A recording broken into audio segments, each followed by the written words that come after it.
आने वाली 25 तारीख बेहद ही खास होने वाली है क्योंकि इस दिन राम मंदिर के शिखर पर धर्म ध्वजा लहराई जाएगी, जिसके लिए जोर शोर से तैयारियां भी चल रही हैं। अयोध्या में राम काज के प्रधानमंत्री नरेंद्र मोदी तीसरी बार साक्षी बनेंगे और इसके साथ ही इस समारोह में 7,500 से ज्यादा मेहमान शामिल होंगे। रामलला की दिव्य प्रतिमा के मूर्तिकार अरुण योगीराज इस समारोह के विशेष अतिथि होंगे। देखिए ध्वजारोहण के लिए किस तरह सज धज कर तैयार है अयोध्या, आपको रिपोर्ट में दिखाते हैं। प्रभु श्री राम के धाम अयोध्या में फिर इतिहास बनने की तैयारी हो रही है। राम भक्तों को 25 नवंबर का बेसब्री से इंतजार है क्योंकि एक और दिव्य क्षण आने वाला है, क्योंकि इस दिन मंदिर में धर्म ध्वजा लहराई जाएगी। अभिजीत मुहूर्त में दोपहर 12 से 12:30 बजे के बीच मंदिर के मुख्य शिखर पर भव्य धर्म ध्वज फहराया जाएगा। मंदिर के मुख्य शिखर पर 161 फीट की ऊंचाई पर स्थापित ध्वज स्तंभ पर पीएम मोदी ध्वज का अनावरण करेंगे। उनके साथ आरएसएस प्रमुख मोहन भागवत, सीएम योगी आदित्यनाथ और राज्यपाल आनंदीबेन पटेल विशेष रूप से मौजूद रहेंगे।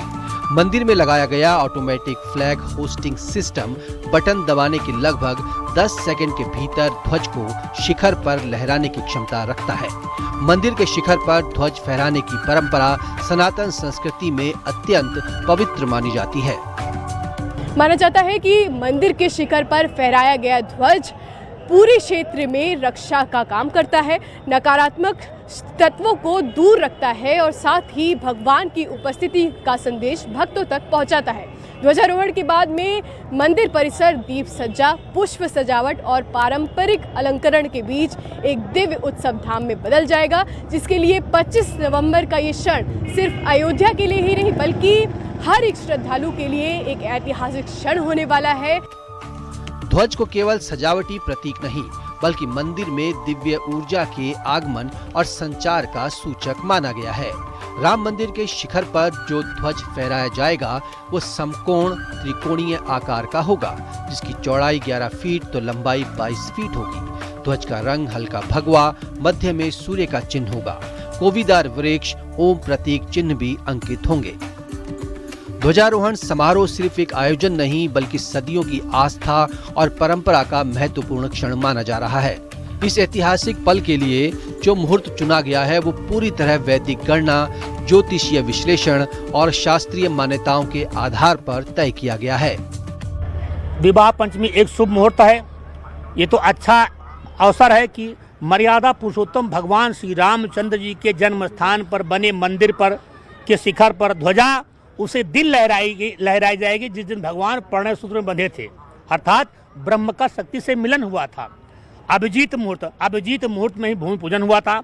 अभिजीत मुहूर्त में ही प्राण प्रतिष्ठा हुई थी। अभिजीत मुहूर्त अर्थात जिसे जीता ना जा सके उसे अभिजीत मुहूर्त कहा जाता है।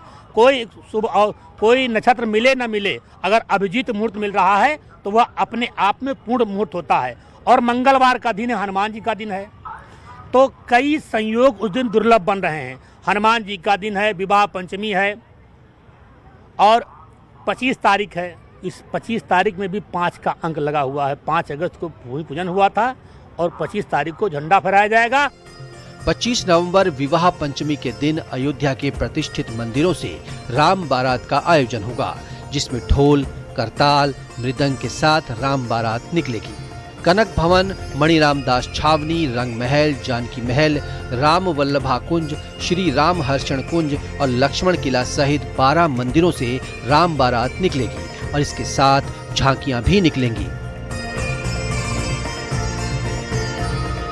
अयोध्या अपने अलौकिक स्वरूप को प्राप्त करने जा रही है, क्योंकि कहते हैं ना कि जहां प्रभु श्री राम विराजमान होते हैं वहां सब कुछ अच्छा हो जाता है। और गोस्वामी तुलसीदास जी ने चौपाई लिखी है कि दैहिक दैविक भौतिक तापा, राम राज काहू नहीं व्यापा।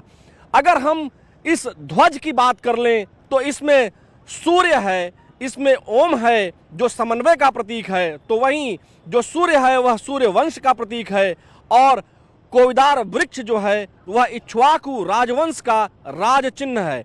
यानी कुल मिलाकर यह अद्भुत छटा आपको टेलीविजन स्क्रीन पर जब देखने को मिलेगी तो उसे देखकर आप मंत्रमुग्ध हो जाएंगे। जैसे सरयू मैया की इन लहरों को देखकर आप मंत्रमुग्ध हो रहे होंगे। अयोध्या में ध्वजारोहण समारोह में 7,000 से ज्यादा मेहमान शामिल होंगे।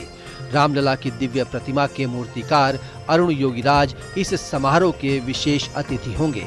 उद्योग जगत से मुकेश अंबानी, टाटा समूह के सीईओ एन चंद्रशेखरन और L&T के MD SN सुब्रमण्यम को निमंत्रण भेजा गया है। फिल्म और कला जगत से अमिताभ बच्चन, अक्षय कुमार, चित्रकार वासुदेव कामत के शामिल होने की उम्मीद है। अयोध्या में राम मंदिर के दर्शन करने आ रहे श्रद्धालुओं में जबरदस्त उत्साह है। मुख्यमंत्री और प्रधानमंत्री का ये जो मंदिर बन रहा है उसके लिए पूरा दोनों का श्रेय और योगदान है। पूरा विश्व में ये राम मंदिर अपना जो हर जगह मतलब पूरा विश्व में नंबर 1 पे एक मंदिर बन रहा है। हमने जब मंदिर फर्स्ट बार देखा तो हमको ऐसा महसूस हुआ कि एक हमारे लिए अपने दिल मतलब भर के आ गया और गौर से ऊंचा हो जाता है।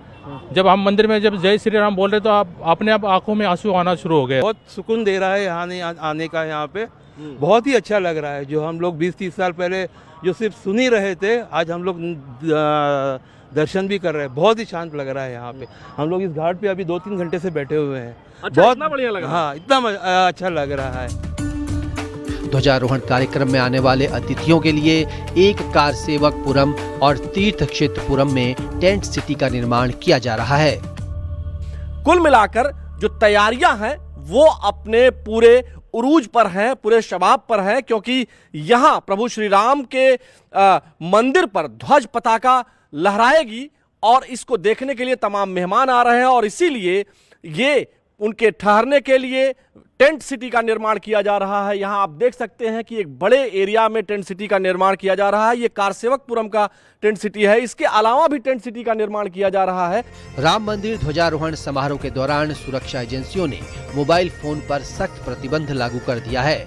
मंदिर परिसर में श्रद्धालुओं के मोबाइल फोन ले जाने की अनुमति नहीं होगी। प्रवेश द्वार पर विशेष काउंटर्स बनाए गए हैं जहां मेहमान अपने मोबाइल फोन्स जमा कर सकेंगे। दिल्ली में हाल ही में हुए विस्फोट के बाद इलेक्ट्रॉनिक गैजेट से जुड़े खतरे को देखते हुए ये निर्णय लिया गया है ताकि लोकेशन शेयरिंग, रिकॉर्डिंग या फिर किसी भी तरह की सिग्नल इंटरफेरेंस से सुरक्षा में कोई जोखिम न हो। पीएम मोदी के अयोध्या दौरे को लेकर प्रशासन तैयारियों में जुटा है। साकेत महाविद्यालय में 3 अस्थायी हेलीपैड बनाए गए हैं। अयोध्या में हर गली हर कोना राम की भक्ति के स्वर में गूंज रहा है। रामनगरी में पिछले साल प्राण प्रतिष्ठा का भव्य उत्सव हुआ था। 25 नवंबर के दिन भी ऐसी ही भव्यता दिखने वाली है। Bureau report, news 18, UP, Uttarakhand.